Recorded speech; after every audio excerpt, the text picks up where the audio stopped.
Good morning, Flagler County. I'm Rich Carroll. You're listening to Flagler's Morning News on Monday, June 19th. That was a brilliant concept by Speaker Renner. That's Flagler County Sheriff Rick Staley raving about a new partnership with the Florida State Guard that will benefit the Sheriff's Office, local law enforcement, and firefighters. The State Guard training complex also be the regional training center that I have been working on. It uses state revenues to not only support the State Guard, but also support our local first responders at no cost to our local taxpayer or the county commission. The Florida State Guard will be headquartered in Bunnell. So now it's also an economic engine for our community, as 1,500 reservists train in Flagler County throughout the year, along with their permanent staff. Temporarily, they will be located in the Sheriff's Jail Administration building in partnership with the Sheriff's Office. The new training center will cost $10 million. This local news is a service of Flagler County's Toyota dealer, Beaver Toyota US 1 St. Augustine, here to wow you. A one-time candidate for Palm Coast mayor now has her sights set on city council. Kathy Ostrino says Palm Coast has evolved since her time as mayor. I feel like as a city, we've come pretty far as bringing down the temperature. I know it's still rocky. However, I think we're making great strides. Ed's seat is about to be vacated, and it's my district. I'm excited about the fact that the comprehensive plan being updated and the steps that I see the city doing to make sure that it's a collaborative effort. Excited to roll our sleeves up and get into it. Serving the city taught her valuable lessons. We have to be able to respectfully and discreetly sometimes just disagree and be nice about it. Sometimes you have to be okay with being the minority in the room. If elected, Ostrino would succeed Ed Danko, who announced his run for Flagler County Commission. For Flagler's Morning News, I'm Rich Petchke. Palm Coast residents are encouraged to get involved in the budget process. The city of Palm Coast is excited to announce the release of an informative budget video designed to provide residents with a comprehensive understanding of the city's annual financial plans. Raylene Bowman, budget coordinator for the city of Palm Coast. The video highlights details of the city's annual budget by reviewing important funding resources and the services provided by them.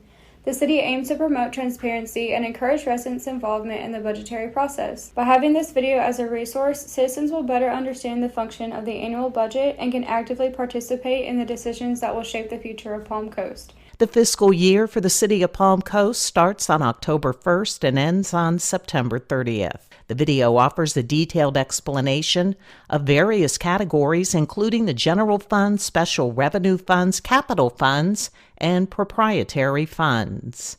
For Flagler's Morning News, I'm Karen Johnson. These big tech companies know our every thought, our behavior, the next step we're going to take, whether we're going to turn left or right at a traffic light, and Floridians are creeped out by how much data is out there. The Digital Bill of Rights has been signed into law. Florida has joined several other states in enacting legislation that gives people more control over how tech companies use their data. Representative Fiona McFarland was the House sponsor. Every company out there knows the most important thing they have is our data. It is more valuable than gold at this point. She outlines what this bill does. We'll give Floridians the ability to know what information big tech companies are collecting about them, the ability to ask them to delete it and get rid of it if they don't want them to have it anymore, and it's going to give Floridians the right to opt out of their information being sold or shared to the highest bidder for profit. And there are special provisions in this bill that protect children. It restricts online platforms from retaining their personal information, especially anything that reveals their location. We're going to say to any company where children are regularly interacting, if that content is harmful, whether it's exposing them to sexually explicit material, bullying behavior, drugs, paraphernalia, you cut it out. We got our eye on you. Governor DeSantis said the new law also makes it illegal to discriminate against someone based on their search history or things like Facebook posts. The right to know that your personal data will not be used against you when purchasing a home, obtaining health insurance, or being hired. Having your data shared is not only a privacy issue, but one of safety as well. Major players in the tech space have had substantial data breaches, leaving many vulnerable to identity theft. There are resources you can use to help keep your personal information private.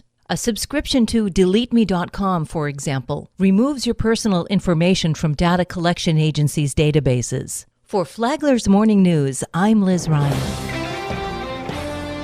We know why people from all over the country move to Florida. It's the weather and the water and the lack of mosquitoes. Yes, in Flagler County, the mosquitoes are under control. It's a tough job. They're out there in the heat and humidity. They're hiking into swampy areas and salt marshes, and it's a difficult job, but it's a public health necessity. Mike Martin is the chair of the East Flagler Mosquito Control District and said on a recent episode of Real Estate Matters that without mosquito control, the bugs would spread disease. Real Estate Matters is on WNZF, Saturday mornings at 11 and on the Flagler radio app. Tomorrow, Mike Martin talks about his department. From the WNZF newsroom, I'm Deb Albertson.